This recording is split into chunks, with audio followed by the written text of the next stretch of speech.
Los flagelantes de Villaluenga. Capítulo 3. El jueves impío. No hay fe más peligrosa que la que exige cicatrices para creer.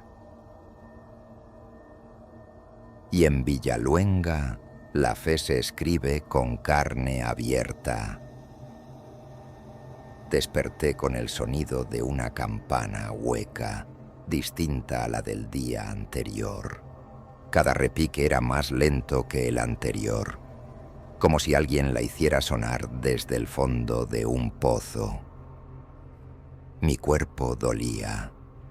No recordaba haber dormido, pero al mirarme al espejo, tenía la frente marcada. No un corte superficial, no. Un símbolo tallado. 3 líneas entrecruzadas como un tridente invertido. Intenté lavarlo, pero la piel estaba levantada, enrojecida, y cuando pasé agua sobre ella, escuché algo. Una voz. Ya casi estás limpio, Mateo. No había nadie más en la habitación, pero la voz venía desde el espejo. Salí. Afuera, el pueblo parecía diferente. El cielo no era gris ni azul, era de un tono violáceo y real, como una tarde que no termina nunca. Las campanas repicaban al revés, los cuervos volaban en círculos y los pobladores marchaban, pero no hacia la iglesia, no esta vez. Me dijeron que hoy se celebraba el camino inverso, que en lugar de subir al Calvario, se bajaba, literalmente. Me llevaron por una puerta oculta bajo la sacristía. Escalones de piedra húmeda descendían en espiral, mientras las antorchas proyectaban sombras que parecían danzar al ritmo de las respiraciones. Yo bajé, con las piernas temblorosas, entre cantos que ya no eran en latín. Eran más antiguos, más guturales, más famélicos. Y allí, en una cámara subterránea donde la humedad olía a óxido y a placenta, vi lo que nunca debí ver, una figura crucificada, pero no sobre una cruz, sobre una figura humana viva. Un joven, desnudo, con la boca cosida con hilos de espino.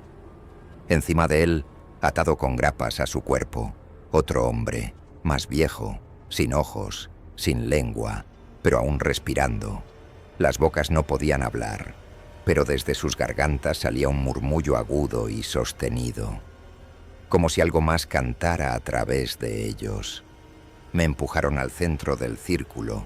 3 ancianas me rodearon, cada una con un cuenco, uno con sangre, otro con ceniza y el tercero con dientes humanos. Me sujetaron con fuerza, pintaron mi rostro con la sangre, me cubrieron el pecho con ceniza y colocaron los dientes dentro de mi boca. Mastica para recordar, traga para aceptar, dijeron. Lo hice, no por fe, por miedo, y porque en ese momento sentí que ya no era yo. Sentí a alguien más, dentro. Cuando terminé, una voz habló desde dentro de mi garganta. Yo no la controlé, pero la sentí usar mis cuerdas vocales. He vuelto. Los demás se arrodillaron. Me llamaron el escriba del dolor. Y alguien dijo, mañana, viernes inverso, caminarás al revés hasta el altar. Y allí, el sacrificio te recordará quién eras.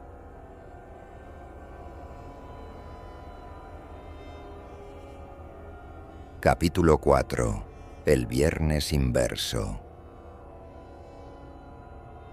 En la tradición cristiana, el Viernes Santo conmemora la muerte, pero en Villaluenga, el viernes no termina con la cruz, sino con la apertura del cuerpo, para que lo que duerme vuelva a nacer.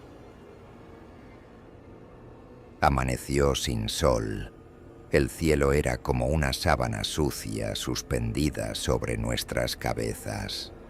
Nadie hablaba. Nadie reía. Solo el crujir de los pies descalzos sobre grava, el chirrido de las ruedas de los tronos y ese himno, ese cántico gutural repetido una y otra vez. Lux tenebrae, corpus memoriam, iter crucis inversum. Yo marchaba entre ellos, cubierto por una túnica de lino manchado, mi rostro oculto bajo un capirote hecho con piel humana tratada, que aún olía a humo y sal. En mis manos llevaba el objeto más importante de la ceremonia, el libro, una Biblia sin palabras. Todas las páginas habían sido arrancadas y reemplazadas por tiras de carne cosidas a mano. Sobre ellas estaban grabadas palabras que ardían al leerlas. Y yo las leí, una por una, sin saber que cada palabra escrita estaba hecha con el nombre de alguien que había desaparecido. Avanzamos hasta el punto más alto del pueblo, el campanario derruido. Allí no había altar, solo una losa de piedra oscura rodeada por antorchas que no ardían con fuego, sino con humo que descendía. Y allí, al centro, me esperaba la figura, la misma que había visto en la visión, el no crucificado, un cuerpo abierto en canal, con los órganos sostenidos por sogas, como un retablo vivo. Sus ojos aún se movían, y a su lado, una figura encapuchada, más alta que cualquier humano, con extremidades que no terminaban donde deberían, con una voz que sonaba como todas a la vez. «Escriba», dijo, «hoy morirás, no para terminar, sino para comenzar». Me desnudaron, me tendieron sobre la losa. El libro fue colocado sobre mi pecho y los habitantes se acercaron uno por uno. Cada uno cortó una parte de sí mismo, una falange, una oreja, un trozo de mejilla, y lo pusieron sobre mí, como ofrenda. El sacerdote mayor levantó un cuchillo de obsidiana con inscripciones que palpitaban. Aquí está el cuerpo del testigo. Aquí están los nombres de los olvidados. Aquí está el recipiente, que lo que habita el fondo lo reclame. Y en ese instante entendí. No era el primero, no era el único, y la voz en mi cabeza nunca había sido mía. La hoja bajó. Sentí el corte, pero no el dolor. Sentí algo más. Liberación.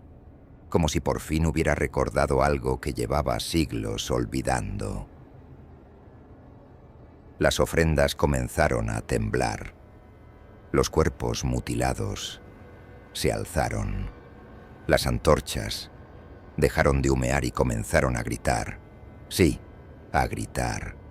Un lamento continuo que emergía de la llama. Y desde la losa, mi sangre se deslizó como tinta hacia las grietas del suelo. Y el suelo respondió, abriéndose.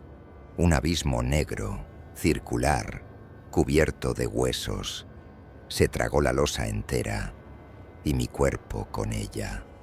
Caí, caí, caí, hasta que vi la biblioteca, una que no estaba hecha con ladrillos, sino con piel, donde los estantes eran columnas de carne viva y los libros los escribía mi propia mano, sin mi control.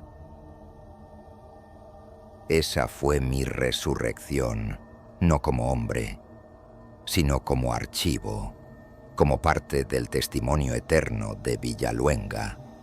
Ahora yo también susurro desde los muros de la iglesia, ahora yo también canto durante la procesión. Y cuando tú escuches un canto extraño en Semana Santa, reza, pero no pidas protección. Pide que no te elijan para escribir.